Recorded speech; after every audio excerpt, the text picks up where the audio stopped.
Magandang araw sa inyong lahat mga kapatid at welcome sa ating munting channel.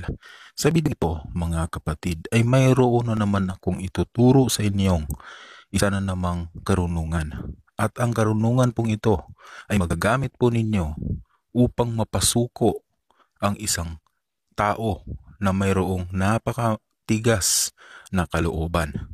Pero bago natin ipagpatuloy, kung ngayon ka palang napadaan sa ating munting channel ay mag-subscribe ka na at pindutin ang inyong notification bell.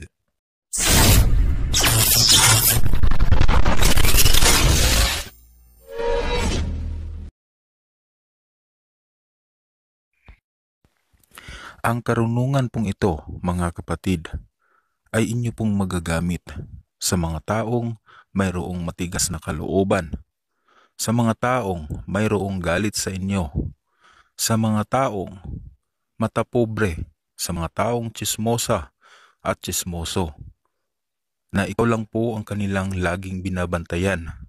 Gamitin lamang ang orasyon na ito sa kanila at sigurado po na lalambot ang kanilang puso at hahanap po ito ng paraan upang ikaw ay kanilang magiging kaibigan. Maraming dala at maraming pinanggagamitan ang orasyon na ito mga kapatid. Kaya naman akin itong ituturo sa inyo. Kopyahin niyo po ito sa isang malinis na papel o di kaya sa inyong notebook na pinagkopyahan ninyo ng mga orasyon na aking ibinahagi dito sa ating munting channel. Mayroon akong mga ilang subscriber na nakapag-chat po kami. Sila ay nagsabi na lahat ng mga orasyon at mga karunungan na ating itinuturo dito ay kanilang isinulat po sa papel at kanila daw pong binokbind para raw po magamit nila sa hinaharap kung kinakailangan.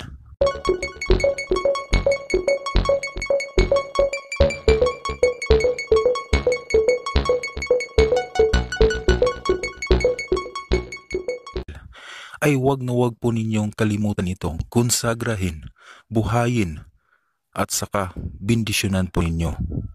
Yan po ang isa sa mga pamamaraan upang mapapabisa po ninyo ang mga orasyon na inyong isinulat. Balik na tayo sa ating topic mga kapatid. Sa paggamit po pala ng orasyon na ito mga kapatid, mas maganda po kung mayroon kayong dignum na sinukuan na kahoy. Marami po ang nagbebenta niyan online, pero piliin nyo po yung mga legit na item.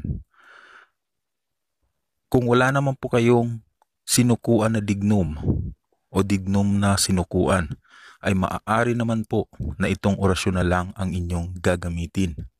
Kung gusto po ninyo na ang lahat ng tao na inyong makakasalubong o makakasalamuha ay magiging maamo sa inyo at magiging kaibigan ninyo, bago po kayo umalis ng inyong bahay, ay sambitin po ang orasyon na ito ng 3 ulit. Lahat po ng tao na inyong makakasalamuha sa buong araw ay inyo pong mapapasuko, mapapabait po ninyo. Pero kung gagamitin po ninyo ito sa iisang tao lamang, inyo lamang po itong babanggitin at uusalin kapag kaharap na po ninyo ang tao. Wag na wag po ninyong ipapahalata, wag na wag po ninyong ibubuka ang inyong bibig. Sa isipan lamang po ang pag-uusal kapag kaharap po ninyo ang tao. Nang sa ganoon ay hindi po kayo mapapansin na kayo ay gumagamit ng karunungan sa kanya. Ito po ang orasyon na inyong babanggitin. Sukuan, lesumia, talobli di pata, lamtam sa tinam, kuryam suku hum. Banggitin yan sa inyong isipan ng 3 ulit. At pagkatapos po ay idiin ang inyong paa sa lupa kung sakaling kaharap po ninyo o tanaw po ninyo ang taong inyong gagamitan. Pero kapag gagamitin po ninyo sa lahat ng tao, ay usalin po yan sa umaga bago po kayo umalis ng inyong bahay. Unahan po ng tatlong Ama namin, tatlong Abanginong Maria at tatlong sumasampalataya.